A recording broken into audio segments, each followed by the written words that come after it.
With rotation right around the corner, Wizards just dropped a ton of free to play decks on Arena that have serious potential. Today, we're going to be looking at the red black treasure hunt deck, and we're going to see what we can do to make this deck an actual threat.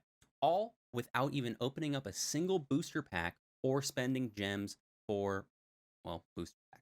So let's see how we do this. All right, let's dive in. Alrighty, you know the deal. Before we get into the meat and potatoes of this video, go ahead and drop a like and subscribe to the channel if you enjoy Magic content. I also stream over on Twitch, and I have an awesome Discord. Links will be in the description down below. Alrighty, so this is going to be the first of a series of videos where I take the free-to-play decks that Wizards gave us on this most recent update in preparation for rotation, and also use the free wildcards that we get from completing the introductory color challenges that every new player does, and make something that's enjoyable and won't get steamrolled by the meta. So it won't be the most powerful deck, but it will be a free deck that works and probably will win you some games. All right, and then here are the limitations. So after going through and starting up a new account and finding out how many wildcards a new player gets, we're going to be working with 12 commons, 5 uncommon, and 2 rare wildcards that we can add to these decks in order to make them better.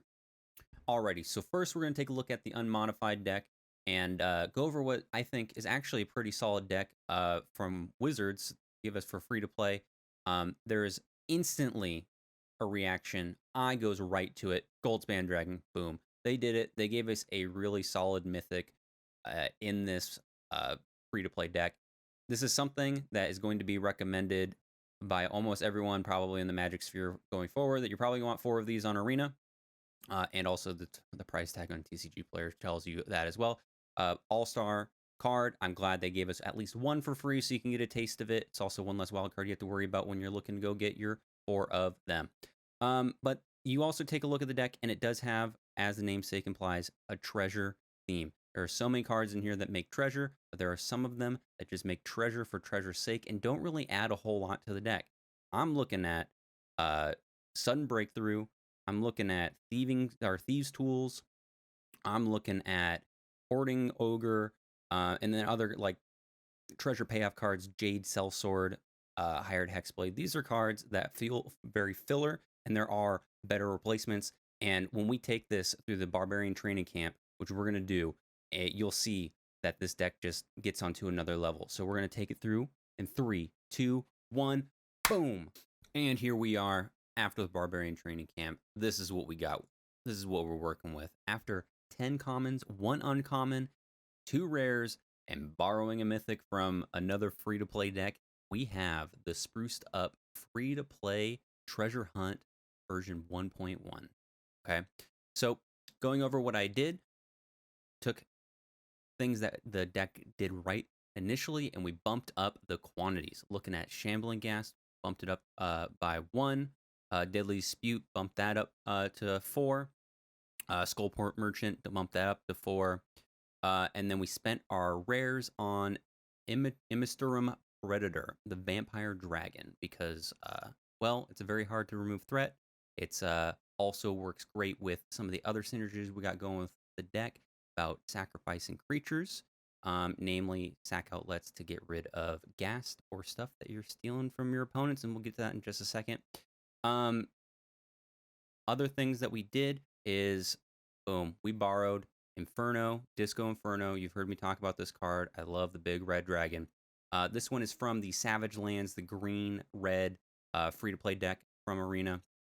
This is one of the mythics that you get for free over there, which is another solid hit from Wizards to give us. Since we do have treasure synergies, that means that we are ramping via the treasures, and that means we can hit 6 mana relatively easy in getting this down a turn earlier or even on curve if we're not hitting our land drops. Bada bing, bada boom, we're good to go. All right, so some of the other cards that we brought in that work well, we brought in Frostbite, okay? I like this as a removal spell. Deals 2 damage, and if we control 3 snow permanents, we deal 3 damage. Premium removal at the common slot. Very good, very diverse. Removing threats on your opponent's board. It also hits planeswalkers too. Sorry, I forgot to mention that. Hitting threats on the board via creatures or planeswalkers, great. So with that, we subbed out our basic land package for the snow lands, 11 snow swamps, 12 snow covered mountains. We kept the Blightway pathway because why not? It's a free dual land. But we did take out the tap lands. That's something that I did take out. And the reason why we did is because we don't have a time. We don't want to take a turn off. And sometimes drawing comes into play. Tap lands can feel very bad, and we're only with 2 colors with treasure. We got plenty of fixing to hit our double mana costs and stay on curve, so I did not want to take a turn off. You can add them back in if you're having mana problems, but I enjoyed them a lot. So now, the card that I love and I highly recommend you get some use out of it, especially in red decks and especially doing treasure. Boom, Price of Loyalty. This common has overperformed for me. Taking your opponent's stuff works so well. This is also the treasure payoff card that we are looking for. It gives that bump of +2/+0 if you use treasure to cast this spell. Perfect for stealing high-end creatures from your opponent. All right, we may be working free to play, but that doesn't mean our opponent is. And stealing their cool, rare, mythic, what have you, and bopping them in the face is phenomenal. Can't overstate how many games I've just won by taking an opponent's Goldspan Dragon or other big baddie and just bopping them in the face for lethal. Feels so good every time. Also, we do have some ways that we can steal it and get rid of it. Some of you who've been playing Magic for a while may remember doing this with some Rakdos sack decks in Historic and other formats.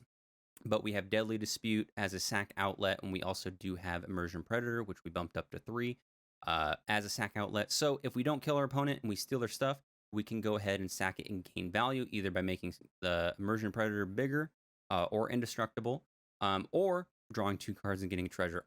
Phenomenal. We love it. All right. So basically what we did with our commons, uncommons, and rares is making the deck more consistent, more aggressive, and using our wild cards to get us stuff that we'll use later on, maybe when the new sets come in. Most of these cards will stay good. All right. This is not the final version of your deck. I do recommend, like I said earlier in the video, getting 4 Goldspan Dragons ASAP, bumping up Immersion Predator to 4, maybe adding a few Planeswalkers. Blood in the Snow is also really good. If you are playing standard 22 consistently, you've probably blown out by that a few times. But this is a great framework to go forward, get your dailies done, get wins, feel good, and then work towards acquiring more cards. But hopefully you enjoyed the video. If you did, comment down below. Don't forget to like and subscribe. Also, if you have some suggestions of what you thought would work better in the deck, give that a comment down below as well. All right, and we'll see you on the next one. I'm going to be doing more of these videos because we got, I think, at least like 5 to 6 more free-to-play decks to do. So expect those in the near future, and we'll see you then.